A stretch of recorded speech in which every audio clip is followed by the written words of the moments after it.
જૂનાગઢ જિલ્લાના માંગરોળમાં હિન્દુ સંમેલન કાર્યક્રમનો અહેવાલ। તાજેતરમાં માંગરોળ નગરમાં હિન્દુ સંમેલનનો વિશેષ કાર્યક્રમનું આયોજન કરવામાં આવ્યું હતું। આ કાર્યક્રમમાં સામાજિક અને સાંસ્કૃતિક મૂલ્યોના જતન અંગે ઊંડાણપૂર્વક ચર્ચા કરવામાં આવી હતી। કુટુંબ પ્રબોધન કાર્યક્રમનો મુખ્ય ઉદ્દેશ વસુધૈવ કુટુંબકમની ભાવનાને જાગૃત કરવાનો હતો। સમગ્ર વિશ્વ એક પરિવાર છે તે વિચારધારાને જીવનમાં કેવી રીતે ઉતારી શકાય તે અંગે માર્ગદર્શન આપવામાં આવ્યું હતું।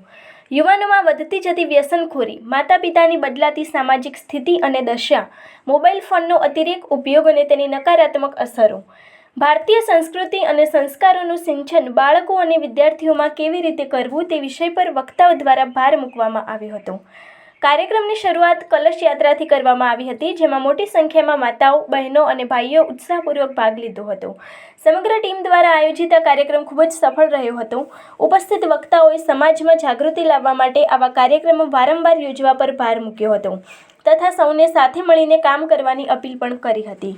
સંમેલન અંતર્ગત વિવિધ વિષયની રજૂઆત કથાકાર શિવાભાઈ ઠાકર, ડૉક્ટર ભાવનાબેન પુરોહિત, ડૉક્ટર આઈજી પુરોહિત દ્વારા થઈ હતી।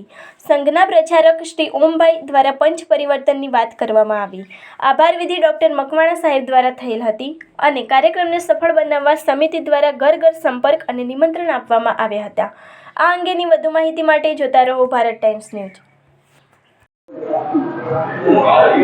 આજે આરએસએસ દ્વારા હિન્દુ જાગૃતિના કાર્યક્રમ અંતર્ગત અમારે અલગ અલગ વિષય ઉપર બોલવાનું થયું।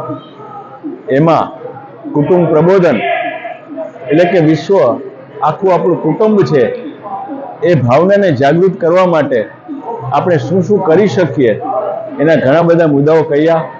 એમાં ખાસ સમસ્યા આજની યુવાનોની વ્યસ્તતા, માતા પિતાની પરિસ્થિતિ અને દશા અને મોબાઈલનો અતિરેક ઉપયોગ, એમાંથી આપણી ભારતીય સંસ્કૃતિ અને સંસ્કાર આપણા બાળકોને, વિદ્યાર્થીઓને કેમ આપવા એ બાબતમાં ઘણી વિસ્તૃત ચર્ચાઓ થઈ।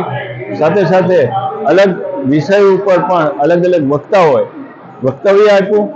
સાથે સાથે આરએસએસની સમગ્ર ટીમે આ કાર્યક્રમને સફળ બનાવવા માટે અને હિન્દુ જાગૃતિ માટે ખૂબ મહેનત કરી છે અને કળશ યાત્રાથી લઈ અને બધા કાર્યક્રમમાં બહોળી સંખ્યામાં માતાઓ, બહેનો, દીકરીઓ, ભાઈઓ ઉપસ્થિત હતા અને કાર્યક્રમ જે લોકોનો ધ્યેય હતો એ પરિપૂર્ણ થયો છે અને આવાના કાર્યક્રમો, જાગૃતિના કાર્યક્રમો વારંવાર કરે અને અમે બધા એમને સાથ સહકાર આપીએ એવી શુભેચ્છા સાથે ધન્યવાદ। જય હિન્દ।